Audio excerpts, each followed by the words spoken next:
আলোর আমন্ত্রণ ইউটিউব চ্যানেলে বন্ধুদের স্বাগত। বন্ধুরা, পোস্ট অফিসে প্রচুর সংখ্যক নিয়োগ হতে চলেছে branch postmaster, assistant branch postmaster এবং ডাকসেবক পদে। পোস্ট অফিসের এই নিয়োগ কিন্তু সরাসরি মাধ্যমিকের প্রাপ্ত নাম্বারকেই গুরুত্ব দেওয়া হয়। এখানে নাম্বার বেশি থাকে তাদেরই কিন্তু চাকরি পাওয়ার সম্ভাবনা প্রবল থাকে। আজকের ভিডিওতে আমি তোমাদের সামনে তুলে ধরবো তুলনামূলক কম নাম্বার থাকলেও মাধ্যমিকে শুধুমাত্র ফর্ম ফিল আপের টেকনিকের উপর ভিত্তি করেও কিন্তু অনেকাংশেই কিন্তু সম্ভাবনা তৈরি করা যায়।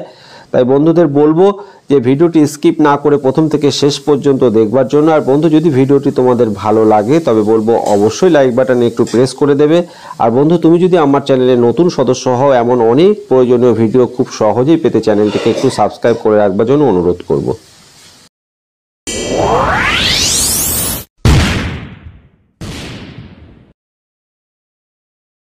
প্রিয় বন্ধুরা, পোস্ট অফিসের কিন্তু নতুন ভ্যাকান্সি এবছর কিন্তু বার হয়ে গেছে। 44,228 জন কিন্তু রিক্রুট হতে চলেছে। অনলাইনের মাধ্যমে আবেদন 15/7/2024 থেকে 5/8/2024 মধ্যে করতে হবে। যদি কোনো আবেদনের ক্ষেত্রে ভুল হয় 6/8/2024 থেকে 8/8/2024 মধ্যে তোমাদের সংশোধন করতে হবে। এক্ষেত্রে শিক্ষাগত যোগ্যতা মাধ্যমিক পাশ হলেই কিন্তু তোমরা অনলাইনের মাধ্যমে আবেদন করতে পারবে। সেই সঙ্গে কম্পিউটার চালানোর অভিজ্ঞতা এবং সাইকেল চালানোরও কিন্তু অভিজ্ঞতা তোমার থাকা চাই। বয়স কিন্তু এক্ষেত্রে 18 থেকে 40।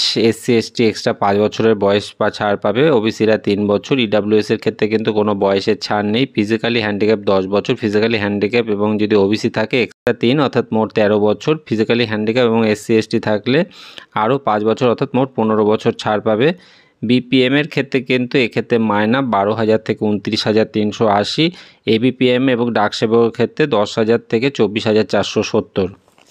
এবার আমরা দেখে নিই কীভাবে আমরা আবেদন করব। প্রথমেই তোমরা গুগলে গিয়ে টাইপ করবে www.indiapostgdsonline.gov.in।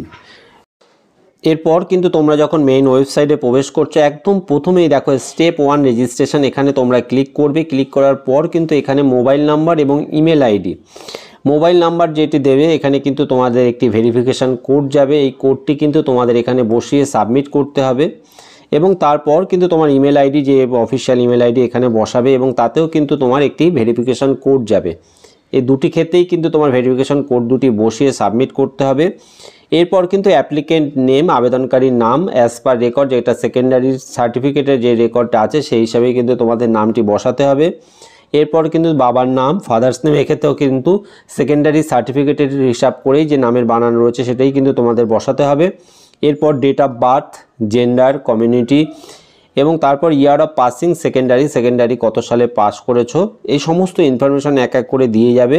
এবং অ্যাট লাস্ট যেখানে আছে ক্যাপচা, এই ক্যাপচা অপশানে তোমাদের যে ক্যাপচাটি আছে ক্যাপচাটি বসানোর পর এখানে কিন্তু তোমরা সাবমিট করবে। এটা কিন্তু তোমাদের পার্ট 1 রেজিস্ট্রেশন কমপ্লিটের প্রথম পার্ট থাকছে। এরপর কিন্তু আবেদনকারীর আধার কার্ড নাম্বার বসাতে হচ্ছে এবং তারপর কিন্তু ফিজিক্যালি যদি হ্যান্ডিক্যাপ থাকেন তাহলে তার উল্লেখ রাখতে হচ্ছে এবং তারপর এখানে কিন্তু ল্যাঙ্গুয়েজ স্টাডি ইন সেকেন্ডারি অর্থাৎ মাধ্যমিক বোর্ড যেই বোর্ড ল্যাঙ্গুয়েজে ছিল সেখানে কিন্তু সেই ভাষার এখানে উল্লেখ রাখতে হচ্ছে এবং তারপর ওয়েদার এমপ্লয়েড, যদি কোথাও তিনি কাজ করে থাকেন সেখানে তার এখানে কিন্তু সেই কাজের উল্লেখ রাখতে হবে এবং তারপর কিন্তু আবেদনকারীর রিসেন্ট আপডেটেড ফটো 50 কেবির মধ্যে এবং একটি সিগনেচার 20 কেবির মধ্যে আপলোড করার পর কিন্তু আপনি যখন সাবমিট অপশানে ক্লিক করছেন এখানে কিন্তু টোটাল ইনফরমেশনটি একবার চলে আসছে। আপনি সাবমিট যখন দিচ্ছেন এখানে কিন্তু আপনার রেজিস্ট্রেশন নাম্বারটি ক্রিয়েট হয়ে যাচ্ছে। রেজিস্ট্রেশন নাম্বারটি ক্রিয়েট হয়ে যাওয়ার পর আপনি যখন কন্টিনিউ অপশানে ক্লিক করছেন এখানে কিন্তু অ্যাট ফার্স্ট আবেদনকারীর তার অ্যাড্রেস প্রুফ হিসাবে কিন্তু ঠিকানা দিতে হচ্ছে। এখানে কিন্তু আবেদনকারীর প্রথমেই কিন্তু তার ভিলেজ, যেখানে হচ্ছে প্রথমেই কিন্তু অ্যাপয়েন্টমেন্ট নাম্বার বা ডোর number, street, village, panchayat number বা ডিস্ট্রিক্ট পিনকোড এগুলো বসানোর পর কিন্তু যে বোর্ড থেকে মাধ্যমিক পাস করেছে সেই বোর্ডের এখানে উল্লেখ রাখার পর কিন্তু সেই বোর্ডের যে নাম্বার, প্রাপ্ত নাম্বারগুলো এখানে বসাতে হচ্ছে এবং তারপরেই কিন্তু সবচাইতে যেটা ইম্পর্টেন্ট পার্ট, এই পর্যন্ত ফর্মটি ফিল আপ করার পর যেটা হচ্ছে সবচাইতে গুরুত্বপূর্ণ পার্ট, এখানে কিন্তু পোস্ট অফিস সিলেকশনটা।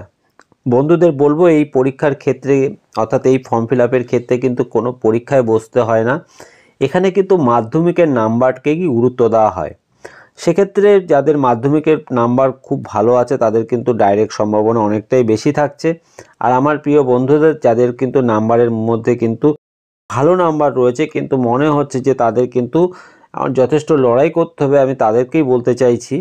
এক্ষেত্রে কিন্তু তোমরা সমস্ত যে পোস্ট অফিসগুলো আছে এখানে তোমরা 2, 3 বা 4টে পোস্ট অফিস সিলেকশন করলে হবে না। এখানে তোমাকে আগে যেটা করতে হবে, প্রথমেই কিন্তু সিলেক্ট যে ব্রাঞ্চ, তোমরা যে ব্রাঞ্চ যেই সার্কেলে অ্যাপ্লাই করতে চাচ্ছ সেই সার্কেল ধরে নিচ্ছি আমি, উদাহরণস্বরূপ আমি একটু দেখাচ্ছি, এটা বারাসাত। এর আন্ডারে কিন্তু আন্ডারে যেই সমস্ত পোস্ট অফিসগুলো আসছে যেটা হচ্ছে ফার্স্ট বিপিএম অর্থাৎ branch postmaster, ABPM assistant branch postmaster এবং ডাক সেবক, এই 3টে পদে কিন্তু ফর্ম ফিল আপ চলছে। তুমি যদি এসসি ক্যান্ডিডেট অর্থাৎ ওবিসি ক্যান্ডিডেট বা জেনারেল ক্যান্ডিডেট, তুমি যদি কোনো কোটার ক্যান্ডিডেট হয়ে থাকো, আমি তোমাকে বলবো প্রথমেই কিন্তু কোটা ধরে অ্যাট ফার্স্ট তোমার পরিচিত জায়গা যদি থাকে সেখানে তোমরা সিলেক্ট করতে পারো এবং তারপর কিন্তু এসসি কোটা ধরে কিন্তু সমস্ত ফর্মগুলো আগে ফিল আপ করে নেবা, চয়েস করে নেবা। এরপর কিন্তু জেনারেল কোটায় তোমরা কিন্তু টোটাল যতগুলো ব্রাঞ্চ আছে সমস্তটাই ফিল আপ করবে। ঠিক তেমনিভাবে কিন্তু যদি তোমাদের মুখ্য উদ্দেশ্য থাকে যে বিপিএম বা এবিপিএম বা ডাক সেবক নয়, এখানে কিন্তু আমাকে একটি সিলেকশন অর্থাৎ সুযোগ পাওয়াটাই সবচেয়ে অগ্রগণ্য বিষয়, সেক্ষেত্রে আমি বলবো তোমাদের যে কোটা যদি কোনো থেকে থাকে সেক্ষেত্রে কোটার আন্ডারে কিন্তু যে ব্রাঞ্চগুলো আছে কাছাকাছি সেগুলো আগে সিলেকশন করে নেওয়ার পরে কিন্তু সমস্ত পোস্ট অফিসগুলোই যদি তোমরা সিলেক্ট করো সেক্ষেত্রে কিন্তু তোমাদের অনেকাংশেই কিন্তু সুযোগ পাওয়ার একটা সম্ভাবনা থেকে যায়। প্রিয় বন্ধুদের বলবো যদি ভিডিওটা তোমাদের ভালো লাগে, কাজে আসে, তবে বলবো অবশ্যই লাইক বাটনে একটু প্রেস করে দেবে। আর বন্ধু তুমি যদি আমার চ্যানেলে নতুন সদস্য হও, এমন অনেক কাজের প্রয়োজনীয় ভিডিও খুব সহজেই পেতে অবশ্যই বলবো চ্যানেলটিকে একটু সাবস্ক্রাইব করে রাখতে। ধন্যবাদ।